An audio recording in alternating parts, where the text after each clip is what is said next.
Most people see a luxury car and they see a status symbol. They see success. But as a car expert, when I see a 10-year-old German flagship, I don't see success. I see a ticking time bomb. I see $2,000 air struts that leak the moment the temperature drops. I see plastic cooling systems designed by engineers who clearly hate mechanics. I see a deal that will eventually bankrupt you. Today, I'm exposing the 3 cheap luxury gold mines that the pros buy when they want to look like a millionaire but spend like a Toyota owner. One of these shares its DNA with a Japanese supercar. One is a Swedish vault that refuses to die, and the final car on our list, it is widely considered by master mechanics to be the single most reliable luxury sedan ever built. If you want to own a car that looks like it costs $60,000 but actually costs less than a used Corolla and will outlast it, stick around, because by the end of this video, you'll know exactly what to look for, what to avoid, and how to spot a gold mine before anyone else does. The psychology of the hidden gem. Before we dive into car number 3, we have to talk about the luxury trap. Why do these cars become gold mines in the first place? In the luxury world, most buyers are lease and release types. They want the newest tech for 3 years and then they dump the car. This creates a massive flood of used luxury cars. Because the general public is terrified of repair bills on a BMW or an Audi, the prices for all used luxury cars get dragged down. The 3 cars we're discussing today were built during an era where manufacturers were still competing on longevity, not just who had the biggest touchscreen. These are the cars that quiet the road, soothe your back on a long commute, and most importantly, keep your bank account in the green. Gold mine number 3. Volvo S80 2011 to 2016. Number 3 on our list is the Volvo S80, specifically the 2011 to 2016 models. Now, I know what you're thinking. A Volvo? That's what my geography teacher drove. But let's look at what you're actually getting. The S80 was Volvo's flagship. This was their answer to the BMW 5 Series and the Mercedes E-Class. It was designed to carry Swedish executives across frozen tundras in absolute comfort and safety. The engine. Overbuilt and understressed. Let's talk about the heart of the machine. The S80 comes with 2 engines that are absolute tanks. First, the 3.2-liter naturally aspirated inline-6. This is the old reliable of the Volvo world. Because it doesn't have a turbocharger, there's less heat, less pressure, and fewer parts to fail. It produces a solid 240 horsepower.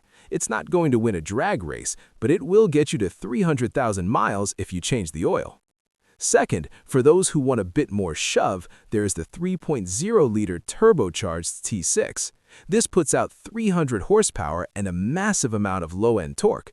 Unlike German turbos of the same era, Volvo's T6 was designed for durability. The engine blocks are thick, the cooling systems are robust, and the timing chains are built for the life of the engine. The interior, orthopedic luxury. Host, if you spend a lot of time commuting, this is where the S80 wins. Volvo seats are widely considered the best in the automotive industry. They weren't designed by interior decorators, they were designed with input from orthopedic surgeons. The leather is thick and high quality. The floating center console is a piece of minimalist art. And the soundproofing? It's like sitting in a library. When you're doing 80 mph on the highway, you can whisper to your passenger and they'll hear you perfectly. Gold mine number 2. Infiniti M37/M56, 2011 to 2014. Coming in at number 2 is a car that most people forget even exists, the Infiniti M37 and its big brother, the M56.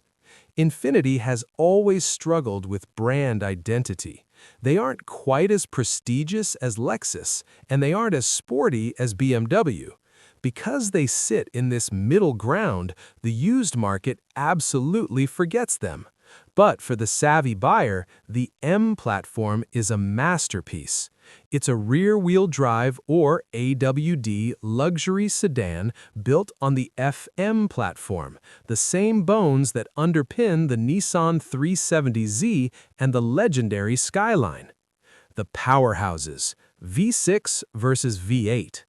Let's talk about the engines because this is where the gold mine status is earned. The M37 features the 3.7-liter VQ37 VHR V6. This engine has won more awards than I can count. It produces 330 horsepower. It's naturally aspirated, meaning no turbos to fail. It uses a timing chain, not a belt. It is, quite simply, one of the best V6 engines ever made.